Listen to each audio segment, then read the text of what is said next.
And I'll show this one more time just because I think it's important to know. But if we were up here in Denver where Bob is, and we track 90 degrees this way, so I'm going to put it at exactly 90. Okay, so right there. So that's 90 degrees. And if you were to take that spot that you went to and you were to track backwards west, that you would think that you go back where you came from. That would be pretty much what I would think everybody would agree with. But actually, if you grab that spot here, we'll make sure we get right on it, and you track back west, and so we're going to go to 270. 270, which you'd think would be right on this red line, is actually right there. Oh, that's 270.2, right there, 270 exactly. So that's what people need to understand, is that if this is dead east from this location, then you would think that this would be dead west from this location. But it's not. That would make way too much sense. Right. Yeah, that would be like reality or something. But no, this is kind of part of the deception that people need to see and explore and research, because in this lies the entire lie.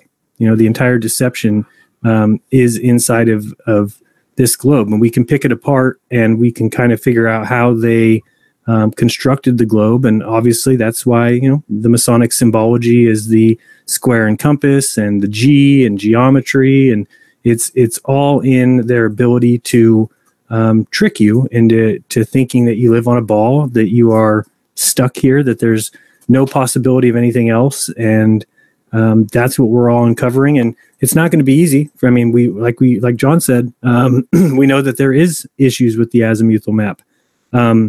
But there's, to get the accurate map would take thousands of people and a big time effort from everybody to get the accurate map. And again, I think I go back to schooling, the fact that they sat us all on desks and taught people that truth is handed to you, that you just need to sit there and put a smile on your face, and here comes the teacher to hand you the truth on a silver platter. And that's how we were taught. So I can't hold it against anybody. I was taught the same way. But when you realize that at a certain point, you realize, well, we weren't given the truth, that we were given a story that explains what they wanted to explain, but isn't the truth. Well, then you need to snap out of it and realize you're going to have to go look for yourself. Well, that's what the problem is. We got a ton of people that just show up in comments and show up in chats and just say, well, show me your map, show me your model. And if you say you don't have it, then they're dismayed, because they're like, well, I already have something that works. Well, then that's fine. Then you can believe the lie that you were taught and enjoy that. Some of us can't stand that. Some of us demand to know the truth, and we know we're not going to get it from anybody but ourselves and like-minded people who are willing to go out and test. And that's what really upset me about that video that they made. And they're talking about Antonio's map and acting like it's the biggest. I mean, Antonio didn't come out and say, this is the map of the world. He's using his artistic abilities, trying to, finagle the map so that it does work. And I give tons of props to him for that. I mean, that's what more people need to do. Think outside the box. Obviously, it's not what we were taught. And so since nobody's going to come out and tell us what it is, it's going to take some guesswork and some trial and error. And to just slam on somebody like that and laugh at him because he turned South America a little bit, and it's sickening, because somebody's trying something. I mean, that's what we can't allow to happen. You can't allow people to smash on those who are thinking outside the box, because ultimately that's where the truth is going to come from. Somebody who has an idea, or like they give a hard time to Dr. Zach and Steve Torrance, and those guys are doing awesome work, and they're making jokes about it and say, hey, these guys are saying that this isn't even real, and yet they're showing it to you. It's like, yeah, that's the point, is that they're telling you this isn't real. This is CGI. We're trying to model something, and it's not going to be perfect right off the bat. It's going to take time. And that's what I love what Steve does. I check his channel, every couple of days just to see what new model did he do through a 3D software, because I can't do it. So I give lots of props to people who can do that. I wish I could, but I can't do it. That's so true too. I noticed that he totally misrepresented what they were doing, which was to try and model out using 3D software how the atmosphere would actually affect sunlight. And I guess they're probably just ignorant of the fact that sunlight, isn't just this perfectly rectilinear thing like we're all taught to believe, but sunlight in fact bends around before it finally reaches your eye to extreme degrees. And I think it's great that they're, Dr. Zach and his people are trying to model out something, because it seems to make flat Earth work a lot better. It really does, in theory. And like you said, people need to have a map. And so in doing that, well, I don't understand what point they were trying to make, and they just totally misrepresented what they were doing. They were trying to show the actual effects of atmosphere on the light. They weren't inventing things, theoretically. They were trying to make the theory match reality, if that makes sense. Absolutely. I mean, that's, like I said, it's the only way we're going to get to the truth is, and I just want to make sure people know that if you're out there trying different things or whatever you're doing, keep doing it. I don't have anything against anybody unless something has been shown to you to be, patently false or other than that. And even if that's the case, I mean, still, it doesn't hurt to look into things. Somebody's going to uncover something. All the things that we've found, if even this little thing that I'm showing here, going east and west, I mean, most people would think you're crazy if you're talking about the directions and how the compass works. People would say, what are you looking at that for? What are you possibly looking at that for?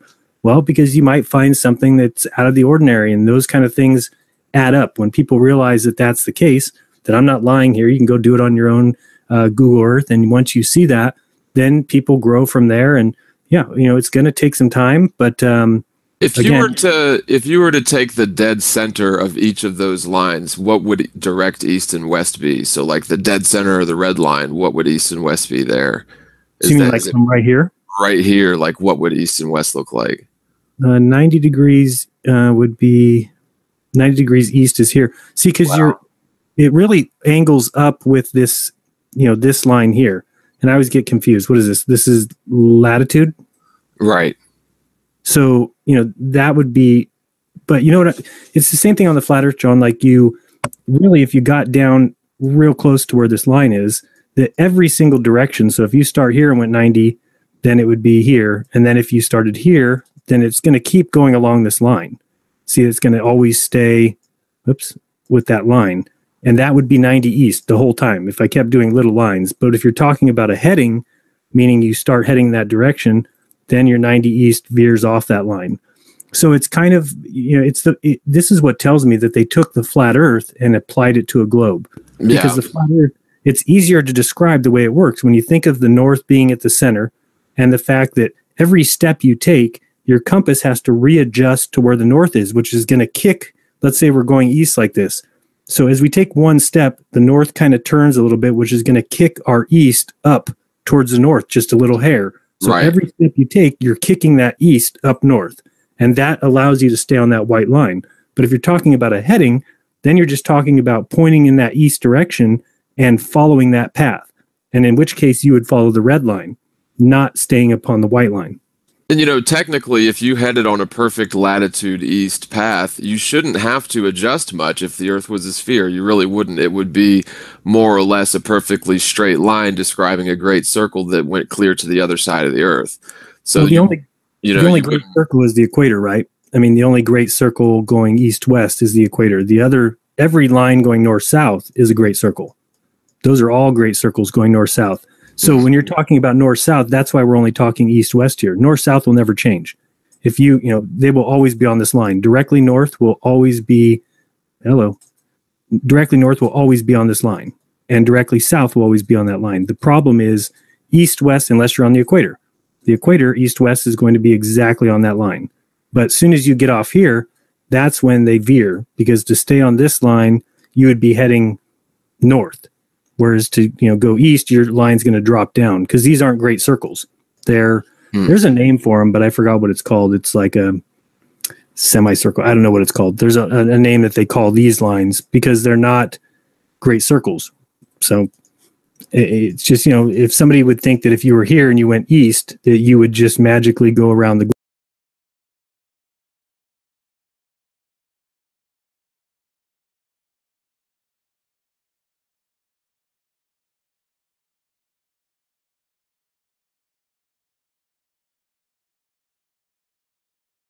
globe. Well, you would as long as you're adjusting to north each step you take, because then you're going to kick east up to the north, and you're going to keep right. Yeah. Either way, you'd have to make those sort of adjustments, especially far from the equator, right, in either model.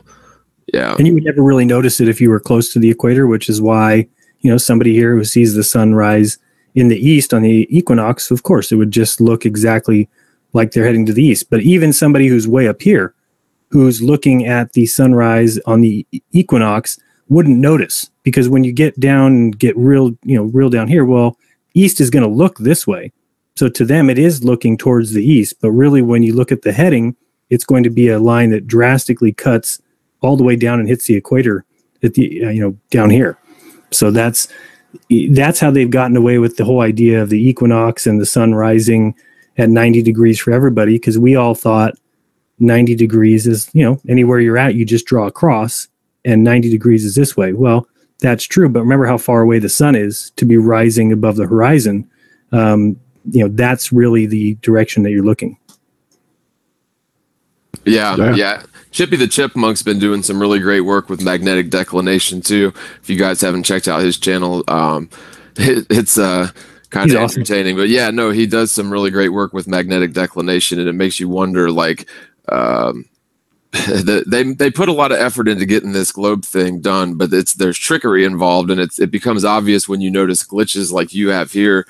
And I don't know, it's almost as if we need to start from scratch and do away with the lines of latitude and longitude and the equator, because those are all part of a matrix that assumes a spherical Earth, right? And, perhaps, just for example, let's say the sun isn't on a perfectly circular path, and it's not on a perfectly, centrical path. So it's like offset elliptical orbit around the face of the flat Earth. Then that would change all of the equator and the tropics and all the lines of latitude and longitude. And we could have, a map that looks completely different than the AE map. Yeah. It's interesting you say that, John, because that's exactly kind of what Cami is concluding, I think, from her map. And also it kind of looked like Antonio when he did his the show this weekend, where he was looking at solar noon with everybody, and they were kind of plotting that out. And it was looking like, possibly that the sun is not going around in a perfectly circular path, but a little bit more of an ellipse. And I know that Cami's map is definitely reflecting that as well. So yeah, that seems to make perfect sense to me.